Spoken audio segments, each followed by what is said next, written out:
ଆଜି କୁଳଦେବତା କୃପାରୁ ଫେରିବ ମହାପାତ୍ର ମେନସନ୍କୁ ପଲ୍ଲବୀ। ହଁ ସାଙ୍ଗମାନେ, ତ ଯେମିତି ଏପଟେ ଆପଣ ଦେଖିଥିଲେ ଜେଜେମା କହୁଥିବେ ମାୟା ତୁ ଜାଣିଛୁ ମୋତେ ଲାଗୁଛି କୁଳଦେବତାଙ୍କର ପୂଜା କଲେ ହେଇପାରେ ପଲ୍ଲବୀ ଆଉଥରେ ଫେରି ଆସିବ।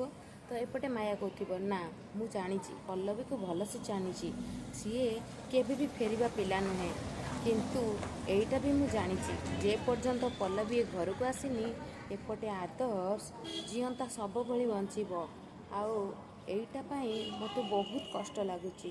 ମୁଁ କ'ଣ କରିବି କିଛି ବି ବୁଝିପାରୁନି। ଆଉ ସେପଟେ ପଲ୍ଲବୀ ଖୋଜି ଚାଲିଥିବ ରୂପସା ଦେଇଥିବା ତାକୁ ତା'ର ପାସପୋର୍ଟ, ତ ପାଉନଥିବ ସେଟାକୁ। ତ ଆପଣମାନଙ୍କୁ କ'ଣ ଲାଗୁଛି ଏବେ କ'ଣ କୁଳଦେବତା ପାସପୋର୍ଟ ସାହାଯ୍ୟରେ ଫେରେଇ ଆଣିବେ କି ପଲ୍ଲବୀକୁ ମହାପାତ୍ର ମେନସନ୍କୁ?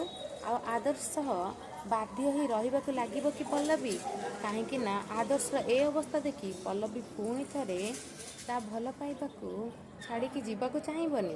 ଆପଣମାନଙ୍କ ମତାମତ କମେଣ୍ଟରେ ଦେଇକି ଆମ ଚ୍ୟାନେଲକୁ ସବସ୍କ୍ରାଇବ୍ କରନ୍ତୁ, କାହିଁକିନା ସବୁଠାରୁ ବେଷ୍ଟ ବାଲା ପ୍ରୋମୋ ଆମର ଏଇ ଚ୍ୟାନେଲରେ ଆସୁଅଛି।